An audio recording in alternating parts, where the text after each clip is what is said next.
So dudes, Siege used to look like Metal Gear, but now it looks like Rainbow Six Vegas, which is really funny, because Siege used to look like Cop LARP 2015 until it looked like Metal Gear. And Pickle Rick. It's a common refrain right now with Siege X on the horizon to talk about a return to form.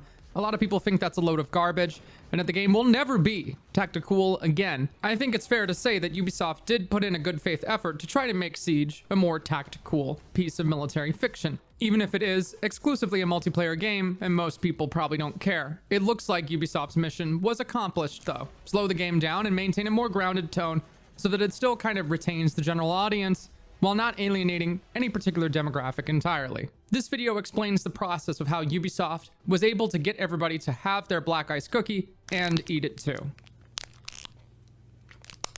This video is sponsored by Control. Dudes, I know you're eating like crap, because I'm a Siege gamer like you. Whenever I stream, it's usually chicken tendies, microwave meals, pepperoni crap. And gamers all do this, right? We put stuff in the microwave and then we run straight back to the gaming desk. But life doesn't have to be this way. It doesn't have to include all that sodium and trans fat.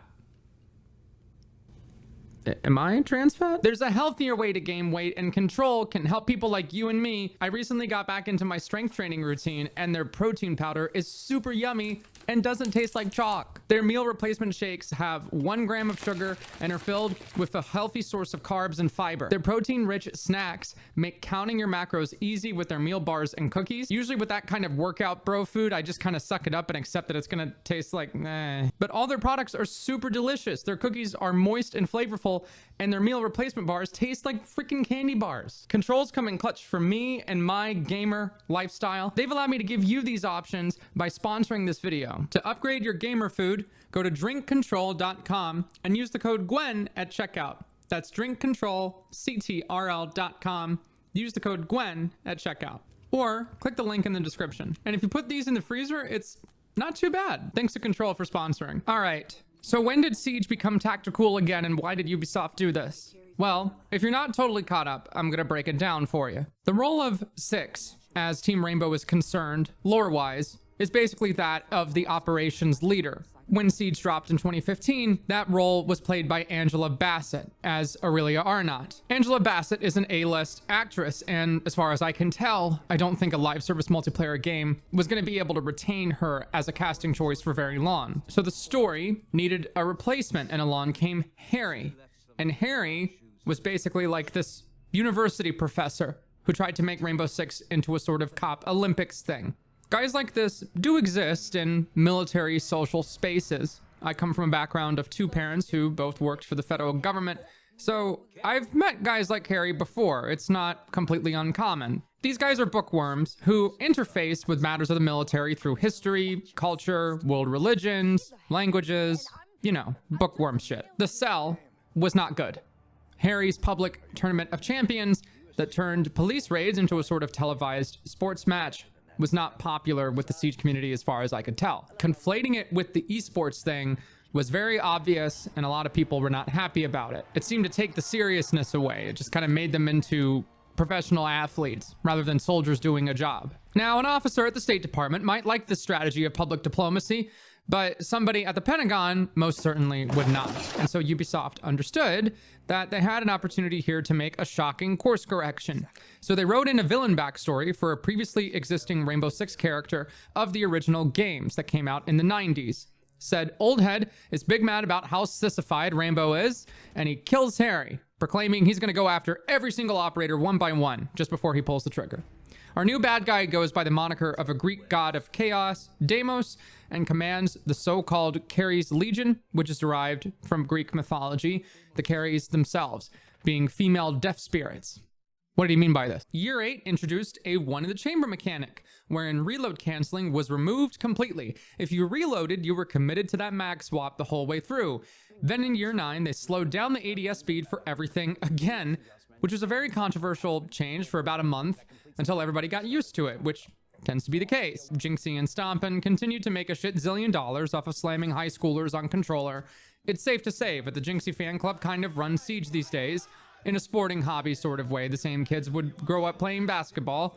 They play competitive games like Siege, Val, and the like. At least that's how I look at it. Maybe I'm old, maybe I'm overthinking it, but seems not too far. The presence of this demographic, the Jinxie demographic, has a double-edged effect. You can have a Valkyrie Elite and Homelander equipped and enjoyed by the same 17-year-old who thinks that saying Pog makes you old.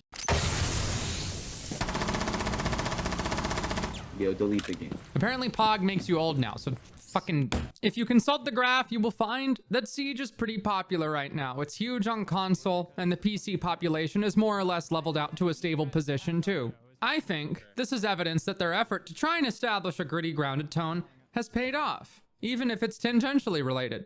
Is it to everybody's liking? No. There are critiques you can certainly level, but this approach has grabbed the attention of some big content creators. Even Ghost Recon Breakpoint has a pretty active modding community for tacticalism kind of stuff. There's certainly a demand for this kind of gameplay that is a hard sell in the esports space, but Siege has gotten closer to this balancing act lately than I think anybody ever has. And I think it all comes down to them making a decision to pivot to this. Even if it is a multiplayer game and skins are of course going to sell well, there is still a demand to maintain a tone of maturity and seriousness, something for adults. I know a lot of people may take issue with that and call that complaint silly, but consumers are allowed to vote with their wallet, and if they don't want to play a game with Pickle Rick, they don't have to freaking play a game with Pickle Rick. And they shouldn't be ridiculed for that stance. It's a valid stance that you're allowed to have. The vibe can be important. God knows there are plenty of videos talking about how Siege sold out or whatever. I've spent a lot of time thinking about what people really wanted out of Siege, whether it was from the gameplay or the art. And I've concluded that while there are plenty of people operating in good faith, there are a lot of people who are annoyingly incapable of distinguishing art style from mechanics. I know that sounds like I'm being condescending, but sometimes the comments you read as a content creator can really throw you for a loop. All right, sure. Siege had more tacticalism in 2016, and Extraction was Extraction, but it also had lean spamming and laser beam recoil on every single gun. As it turns out, in an FPS video game, you're never going to get a true one-to-one as much as you may try. In real life, ballistic shields are not suitable to withstanding sustained fire from fully automatic small arms, as they were in 2015 Siege. In real life, operators cannot, quote, pull down a fully automatic rifle to ensure this tight frickin' 30-round spray at the head level position of a door frame as they strafe around the corner, as such a thing has been the case since 2015 Siege. In real life, soldiers don't pivot their aiming point around them in a 360-degree radius from a fixed position like a sphere from which the bullets hose out of their face with laser-like accuracy and instantaneous travel time. The black pill, of course, is that Siege has never been realistic. God, I had that. He got me. Where is he? Never mind that. Hurry.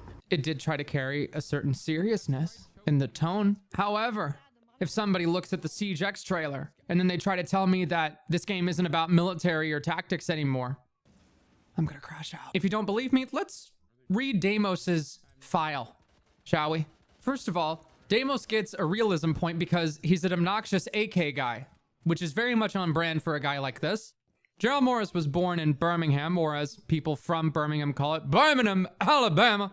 He was close to his godfather, a military veteran who would sneak Morris off to Western matinees and gun ranges. Discovering Sheriff Bass Reeves in a history book was a watershed moment for the young Morris. He's a Bass Reeves stan.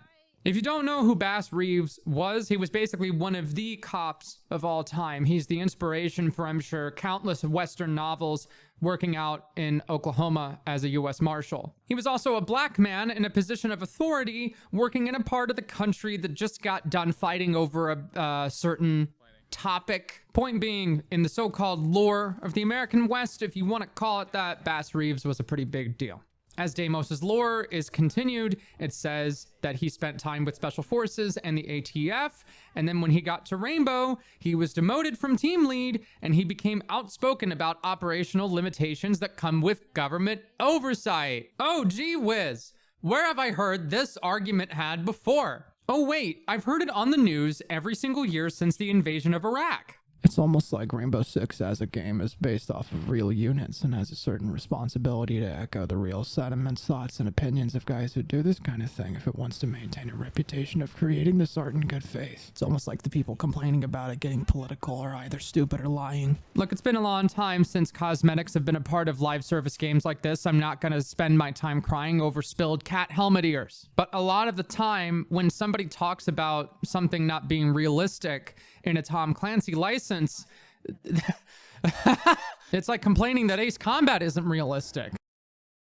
I'd encourage the people who claim that something has to be realistic in order for it to have serious weight to go watch Gundam. You tell me that Gundam 00 is not a serious story because it has giant robots. What are we doing, man? Tom Clancy was in the ballpark, just like every other creative person who makes a video game or a movie or a TV show and depicts military matters. Realism doesn't make something automatically good. For example, Ace Combat, back to that example, has never been realistic, and despite its massive success, I think those stories deserve more success. Ace Combat has some of the best military fiction writing ever made. If you had $250 million and you gave that to Christopher Nolan, he could take Ace Combat 0 and make it into an Academy Award-winning film. It's not a doubt in my mind, but not because it would be quote-unquote realistic, okay? In the same vein, Top Gun wasn't realistic. Sometimes you can do something for nerds, and that's okay. Dunkirk has great examples of a relatively realistic World War II dogfight scene, but it's still just a movie, and I'm never gonna personally have the courage and tenacity these men had. But I'll try my best to honor their memory. That's what a good piece of fiction is about, if it's based off of something that was real. It's not exclusively about emulation. It's about respect. Is Pickle Rick disrespectful? I don't feel that way. And I don't feel that way because the marketing material, the story, the center stage art, right? The foot that they lead with is not Pickle Rick. And ultimately, Tom Clancy, Ace Combat, similar veins of military fiction pieces. These were all drama. Even corny in some ways if you ask the wrong person. Every time you boot up Rainbow Six Siege, you'll see a little disclaimer pronouncing that it is a work of fiction. Do they try their best? Yeah. Do I think it always gets where they're aiming for? Not necessarily. Why do the operators charge their AR-style rifles with a stupid little charging handle on the back instead of slapping the bolt release on the side? How is the animator even going to know that unless they've interacted with an AR platform rifle themselves? And I know that some of you are going to say, oh, well, if they were serious about it, they get an instructor to show them a tactical advantage of blah, blah, blah. You know what John Gun Guy tells Civvy Steve to do with an AR-15 if he's never used an AR-15 before? He tells him to use the charging handle. Do you know why? Because it's easier for somebody who's never done it before to do that first. And unless, you know, we just commission an entire gaming studio to be employed exclusively by Jocko Willink clones, I don't think that game is ever going to get made. John Gun Guy's job, right, is to make the motion as easy and as easily replicated as possible. To demand that somebody who will only use this thing a couple of times adopt the more advanced technique is the firearms handling equivalent of putting the cart before the horse. The average person isn't going to benefit from the ability to keep the aiming point in the general direction of a target by holding the stock of the weapon against their shoulder tightly as they slap the release on the side with the proper amount of force to actuate it without overcompensating. John Gun Guy isn't stupid. All right, he's not going to waste time explaining that to Linda, 34, accountant, learning how to shoot her husband's AR-15 for the first time. So why did the Ubisoft animators animate the guy reloading it with the charging handle? That's why, because the animator probably lives in Canada and hasn't fired a fucking AR-15 before. Those who haven't served in the military or law enforcement can only assume so much about what that life is like. I'm old enough to remember when Tom Clancy's Rainbow Six Vegas was maligned by some critics as a cheap Gears of War copy of a license that used to be tactical and grounded. Yeah. You know the guys who get mad about Siege not being tactical and grounded and they say, back in my day, Rainbow Six Vegas. Yeah, those guys existed back then and they were mad at Vegas for not being tactical enough. Are you starting to figure it out? Are you starting to figure out how much of this is just fucking bullshit and it's just arguments that we've been having for like 20 years? Tom Clancy licensed games and movies have always been a little bit G.I. Joey, and they've stretched the truth a little for the purpose of drama and entertainment. These are all pragmatic, calculating assessments. I'm aware a lot of people will never come back to Siege after they left it a long time ago, no matter what Ubisoft does, whether it was because their favorite operator got nerfed or whatever. When content creators like me talk about a supposed return to form for Siege, we often get a litany of, yeah, I've heard that one before. We've read it all before. You know, anytime we do a video that's like, this is big, there's a big change, here we go. It's like, nuh-uh. Actually, the game is unpopular because I said so. Okay, dude. Look, it was clear that Harry's little esports adventure was not very popular, and Ubisoft course corrected. They can't do anything about the guys who unironically won Deimos to kill every Siege operator. But they can do other things. One of the things that they approached differently were the visuals. You can point to the artist Sunstark, a friend of mine who worked at Ubisoft for a while. She was the art lead behind Ram. She also worked on Solus and Fenrir. Fenrir is obviously a largely fictional design. You see the tactical elements here with the harness.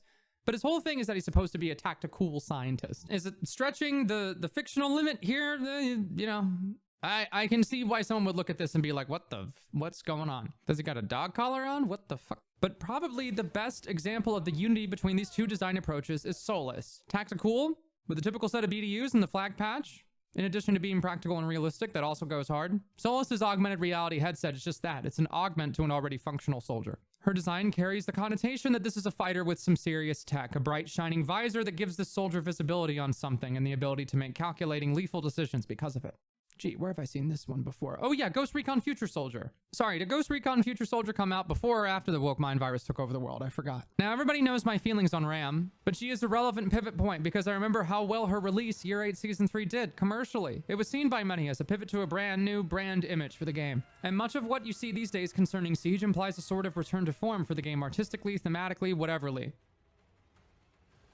Guess what? I'm old enough to remember when there were a few people complaining that Valkyrie and Kavera weren't realistic because women aren't in special forces units. So let's dive into that argument too. The bulk of the argument comes down to the, well, relative lack of bulk women can get compared to men physically. I am of course talking about physical fitness requirements. In the year 1000 AD, this was kind of a big deal because you had to carry stuff like armor and shields and swords. And then we invented the gun.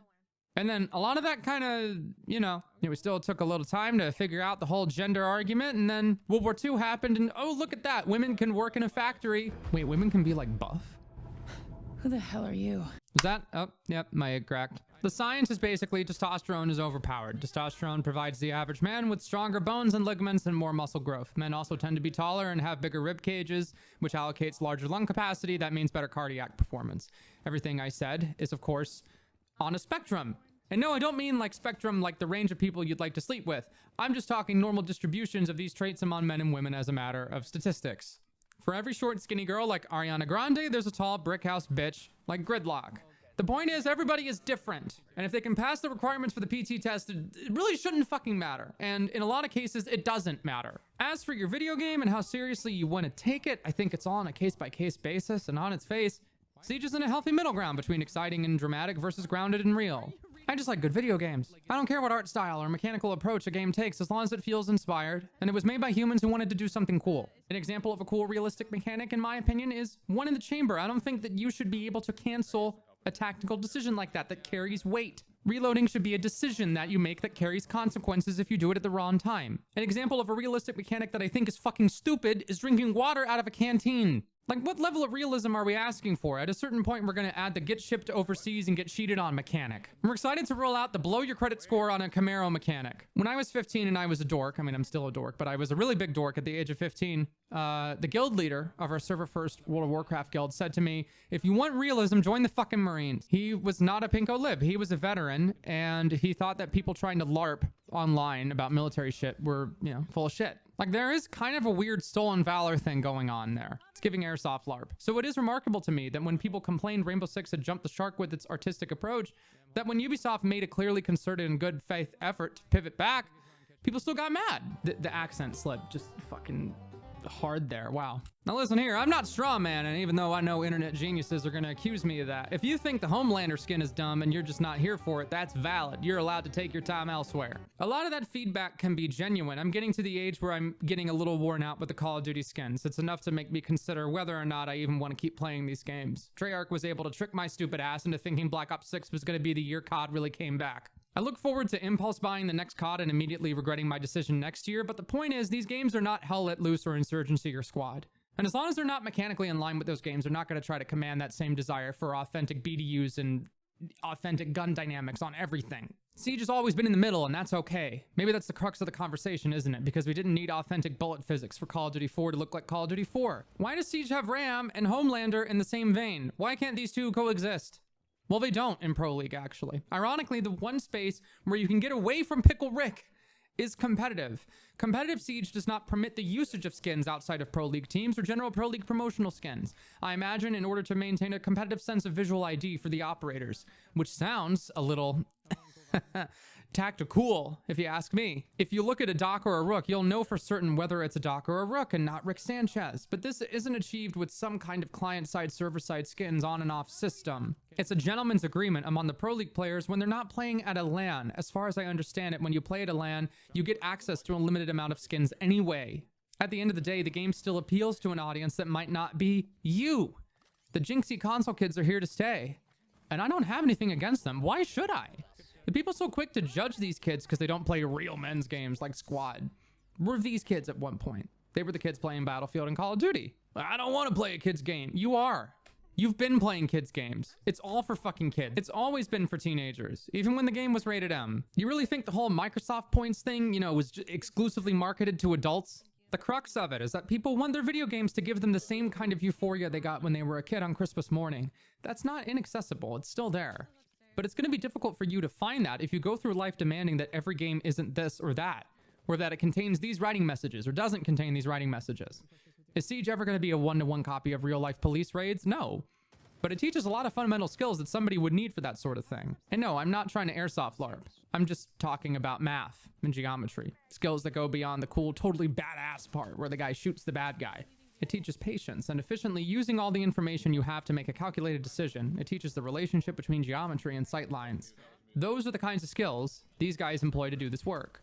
Siege can emulate and respect that mission and that kind of work without being a direct simulation.